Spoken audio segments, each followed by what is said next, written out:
شیخ یہ ان کا بھائی کا سوال ہے کہ ہر کوئی یہی کہتا ہے کہ جنت میں ایک فرقہ جائے گا، ایک فرقہ جائے گا، اور وہ ہر کوئی کہتا ہے کہ ہم جائیں گے ہم جائیں گے۔ بھائی پوچھنا چاہتے ہیں صحیح کیا ہے؟ یعنی جنتی فرقہ حقیقت میں کون سا فرقہ ہے اور اس کی علامت کیا ہے؟ علامتیں کیا ہیں؟ دیکھیے، الحمدللہ الحمدللہ الحمدللہ، جتنا بھی ہم اللہ کی تعریف کریں اتنا کم ہے۔ رب العالمین نے ہر خیر اور شر کی وضاحت کر دیا ہے قرآن مجید کے ذریعے، اور مزید اور تفصیل امام کائنات، رہبر اعظم، قائد اعظم، اعلیٰ حضرت، حکیم الامت محمد رسول اللہ صلی اللہ علیہ وسلم نے بھی ہر اچھی بات امت کو بتا دیا ہے اور ہر بری باتوں سے امت کو آگاہ کر دیا ہے۔ ٹھیک ہے، دیکھیے محمد رسول اللہ صلی اللہ علیہ وسلم خود بیان فرمایا کہ میری امت ستفترق امت 73 فرقہ، کہ میری امت 73 فرقوں میں بٹ جائے گی۔ ایک پوری حدیث ہے، اس کا آخری ٹکڑا ہے، تو کلھا فی النار الا واحدہ، اس میں سارے جہنم میں جائیں گے، صرف ایک جنت میں جائے گا، ایک فرقہ۔ تو خود نبی علیہ السلام نے اس کو کلیئر کر دیا کہ جنت میں جانے والا فرقہ کون سا ہے، جہنم میں جانے والا فرقہ خود ہی معلوم ہو جائے گا۔ جب ایک فرقے کے بارے میں بتا دیا جائے کہ یہ جنتی فرقہ ہے تو باقی کے بارے میں خود ہی کلیئر ہو جائے گا کہ یہ باقی جہنمی ہے، جنتی نہیں ہے۔ تو خود نبی صلی اللہ علیہ وسلم نے اپنی امت کو پورے اجالے میں چھوڑ کر گئے ہیں، کوئی اندھیرا نہیں اس دین میں، پورا مکمل رہنمائی کر کے گئے ہیں محمد صلی اللہ علیہ وسلم۔ ہم اسی لیے کسی اور کو رہنما اور رہبر نہیں مانتے محمد رسول اللہ کے علاوہ۔ تو محمد رسول اللہ صلی اللہ علیہ وسلم نے رہبری کر دی اور فرمایا کہ جنتی فرقہ وہ ہے ما انا علیہ و اصحابی، جس طریقے پر میں ہوں اور میرے صحابہ ہیں، جس طریقے پر میں ہوں اور میرے صحابہ وہ جنتی فرقہ ہے۔ نبی علیہ السلام نے ایک علامت، ایک پہچان بتا دی، اور یہ صحابہ کرام سے لے کر قیامت کی صبح تک کے لیے علامت اور پہچان ہے۔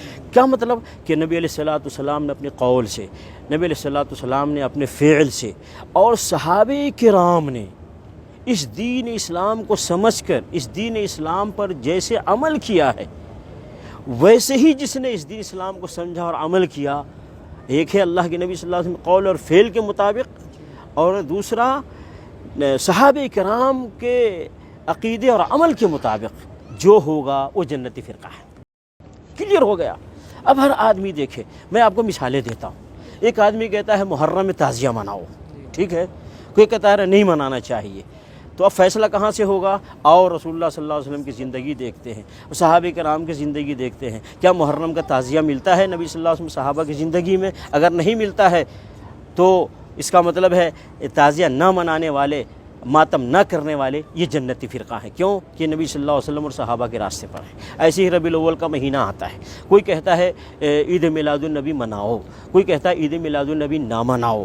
تو ہم جائیں گے، دیکھیں گے رسول اللہ صلی اللہ علیہ وسلم کی زندگی کو، صحابہ کرام کی زندگی کو، تو ہم دیکھتے ہیں کہ نبی صلی اللہ علیہ وسلم نے، صحابہ کرام نے عید میلاد النبی نہیں منایا۔ اس کا مطلب نہ منانے والے یہ نبی صلی اللہ علیہ وسلم طریقے پر بھی ہیں، صحابہ کرام کے طریقے پر بھی ہیں، تو یہ جنتی فرقہ ہے۔ اسی طریقے سے کوئی کہتا ہے کہ اللہ کے مزار پر بلڈنگ بناؤ، اسی طریقے سے گنبد بناؤ، چادر چڑھاؤ، پھول چڑھاؤ، سجادہ نشین رکھو، اور اسی طریقے مجاور رکھو، اور اسی طریقے سے عرس مناؤ، اور ایک گروپ کہتا ہے نہیں یہ سارے کام مت کرو۔ تو ہم دیکھیں گے نبی علیہ السلام کی زندگی کو کہ نبی علیہ السلام کی زندگی میں کیا تھا۔ کیا نبی علیہ السلام کی زندگی میں کسی قبر پہ گنبد بنایا گیا، کسی قبر پہ بلڈنگ بنائی گئی، چادر چڑھایا گیا، پھول چڑھایا گیا، مجاور رکھا گیا، اور اسی طریقے سے سجادہ نشین وہاں مقرر کیے گئے؟ اگر نہیں کیے گئے تو جو آج نہیں کرتے ہیں یہ سارے کام وہ نبی صلی اللہ علیہ وسلم کے طریقے پر ہیں، صحابہ کرام کے طریقے پر ہیں، اور یہ جنتی فرقہ ہے۔ ایسے ہی کوئی آدمی آج کہتا ہے یہ غوث اعظم شیخ عبد القادر جیلانی غوث اعظم ہے، یا کوئی کہتا ہے یہ فلاں ولی غریب نواز ہے، فلاں ولی بندہ نواز ہے، فلاں نبی گنج بخش ہے، فلاں نبی داتا ہے، فلاں نبی مشکل کشا ہے، حاجت رواں ہے، کوئی کہتا ہے، ٹھیک ہے، اور کوئی کہتا ہے وہ سب نہیں ہے۔ تو جو کہتا ہے کہ اللہ کے علاوہ کوئی غوث اعظم نہیں، کوئی غریب نواز نہیں، کوئی بندہ نواز نہیں، کوئی داتا نہیں، کوئی گنج بخش نہیں، کوئی مشکل کشا نہیں، تو یہ نبی صلی اللہ علیہ وسلم کے طریقے پر ہیں اور صحابہ کرام کے طریقے پر ہیں، تو یہ جنتی فرقہ ہے۔ تو کلیئر ہے، نبی صلی اللہ علیہ وسلم نے علامت بتا دی، جو نبی صلی اللہ علیہ وسلم کے طریقے پہ ہوگا، صحابہ کرام کے طریقے پہ ہوگا، وہ جنتی فرقہ ہے، جو ان سے ہٹے گا وہ جہنمی فرقہ ہے۔ لوگ یہ کہتے ہیں یہ جو کر رہے ہیں غلط کیا ہے، ہوں؟ یہ کر رہے ہیں، یہ جو کر رہے ہیں غلط کیا ہے، محبت کے نام بھی تو کر رہے ہیں۔ دیکھیے اسلام اللہ کے حکم اور محمد رسول اللہ صلی اللہ علیہ وسلم کے طریقے پر پابندی کا نام ہے، جی کہ جو حکم اللہ کی طرف سے آیا ہے، جو طریقہ محمد صلی اللہ علیہ وسلم ثابت ہے، ہمیں اس کی پابندی کرنی ہے، اور جو حکم نہیں ہے اللہ کی طرف سے، جو ثابت نہیں رسول اللہ صلی اللہ علیہ وسلم کی طرف سے، وہ ہمیں نہیں کرنا ہے، چاہے وہ کتنا ہی وہ عمل کتنا ہی اچھا لگے۔ میں ایک مثال دیتا ہوں، ایک مؤذن اذان دیتا ہے، اللہ اکبر لا الہ الا اللہ کہہ کے اذان مکمل کر لیتا ہے نا، اور اسے ہی اقامت میں اللہ اکبر لا الہ الا اللہ کہہ کر کے اقامت مکمل کر لیتا ہے، ٹھیک ہے۔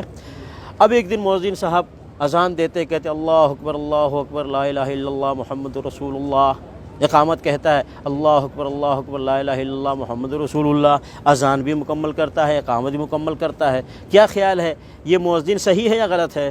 غلط ہے، کیوں غلط ہے؟ اس نے اچھا ہی تو کیا ہے، برا کیا کیا؟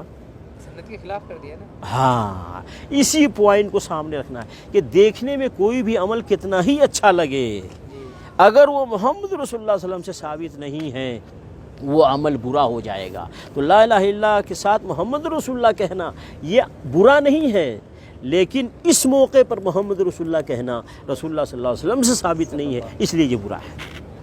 تو کلمہ برا نہیں ہے، نبی صلی اللہ علیہ وسلم کے طریقے کی خلاف ورزی کرنا برا ہے نا، اس پوائنٹ کو ذہن میں رکھنا چاہیے۔ جزاک اللہ خیر، بہت صحیح ہو